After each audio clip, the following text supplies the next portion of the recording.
For this day, let us find the answers for the grade 7 math quarter 1 week 4 percentage decrease under Matatag curriculum activity 1.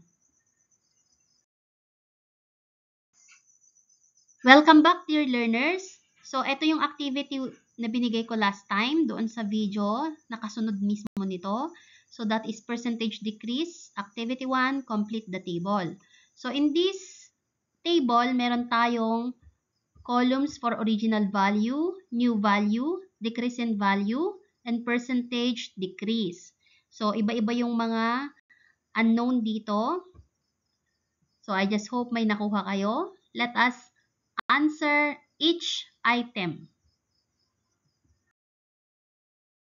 Item number 1, we are given here original value as 100 and new value as 80.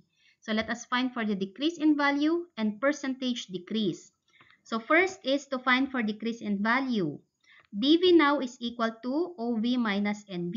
So, substitute natin, dv now is 100 minus 80. And the answer is 20. So, yung 20, lagay lang natin dito sa column niya. Then, let us find for the percentage decrease. Now, in finding the percentage decrease, we need to use the PD equals dv over OV times 100%. So, substitute na lang natin. Nakuha naman natin yung dv, which is 20, at yung given na original value, which is 100, multiplied to 100%. So, this time, pwede naman natin i-divide yung 20 over 100 or put that in its lowest form. Pero, mas madali itong 100 over 100 because we can just simply cancel that out. 100 over 100 is 1. Therefore, PD is 20%. So, ilagay na rin natin dito sa column niya. For this item, we have here original value which is 180 and percentage decrease which is 38%. So we are going to find for the new value and decrease in value. So the first thing we will do is to find for the decrease in value. So unahin natin ang ating percentage decrease. Dalhin natin yan sa decimal value niya. So 38 over 100 ang 38%. So yung inuulit-ulit ko lagi na pag ganito, we are going to move decimal place values dito sa 38, right ng 38, to the left side, depending on the count of zeros dito sa divisor. So, we have 2. So, ibig sabihin, 1, 2 rin ang kanyang movement. Therefore, 38% is 0.38. Now, gamitin natin yung 0.38 na yan in multiplying it to our original value para makuha yung ating decrease in value. So, 180 times 0.38 will give us 68.4. So, yun ngayon ang ilalagay natin as decrease in value. Okay, let us find now for the new value. Madali na lang to dahil meron na tayong original value at decrease in value. So, remember that your NV is equal to your OV minus the DV. So, ang OV natin ay 180 minus yung 68.4 nating DV. Therefore, our NV is 111.6. So, lagay na natin dito sa pwesto niya.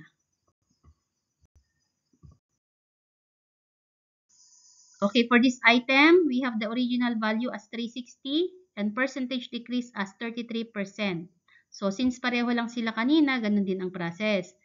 Kunin mo na ang decrease in value. So, paano kunin yan? Siyempre, unahin muna nating ilipat ang 33% sa kanyang decimal value. So, 33% equals 33 over 100, which is equal to 0.33. Now, your DV is equal to the original value, 360, times 0.33, and that is now 118.8. So, yun ang ilalagay natin dito sa column niya, 118.8. Now, we are ready to find for the new value. So, sa new value natin, NV is equal to OV minus DV. So, our OV is 360 minus our 118.8 na DV. Therefore, NV is 241.2. So, lagay na natin siya dito sa column niya, 241.2. Okay. In this item, we are given here new value, 1,230, and decrease in value, 270. So, let us find for original value and percentage decrease. So, unahin natin ang original value. OV is equal to our NV plus DV. So, ang NV natin ay 1,230 at ang DV ay 270. Adding them up, meron na tayong 1,500 na OV. Lagay natin dito. Now, next, percentage decrease. So, we have here, PD is equal to DV over OV times 100%.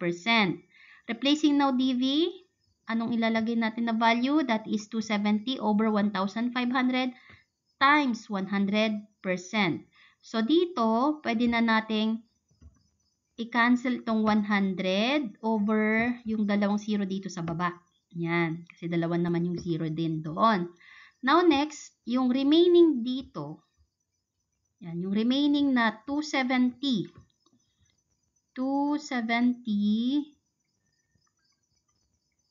will be divided by 15 over 15 kasi. So, this is 1. 1 times 15 is 15. 27 minus 15 is 12. Bring down 0. So, 120 divided by 15, that is 8. So, we have here 8 times 15 is 120. So, ibig sabihin, 18% ang ating PD. So, ilagay na natin siya sa taas, 18%.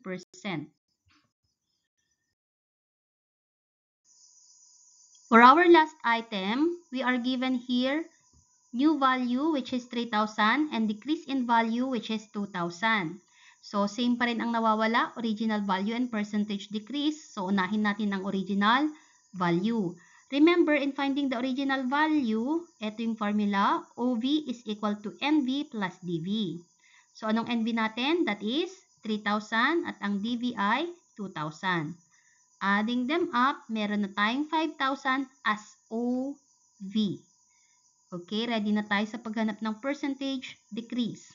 So, in finding percentage decrease, we have DV over OV times 100%.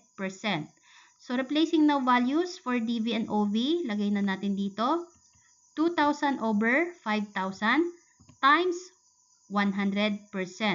So, this time, gagawin pa rin natin yung pagka-cancel. Cancelin na natin itong mga 0-0s dito. Yan. 0, 0, 0 at 0, 0, 0 dito sa baba.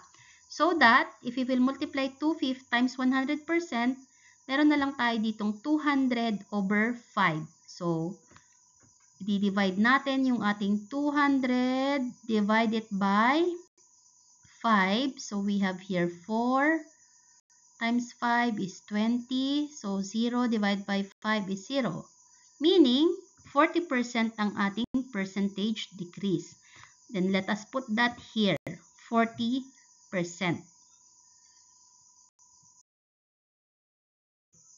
This is now our completed table. I just hope you learned something today. And for the next video, I will be discussing to you solving problems involving percentage decrease. Para sa mas marami pang video, huwag kalimutang mag-subscribe, like, and share. Happy learning!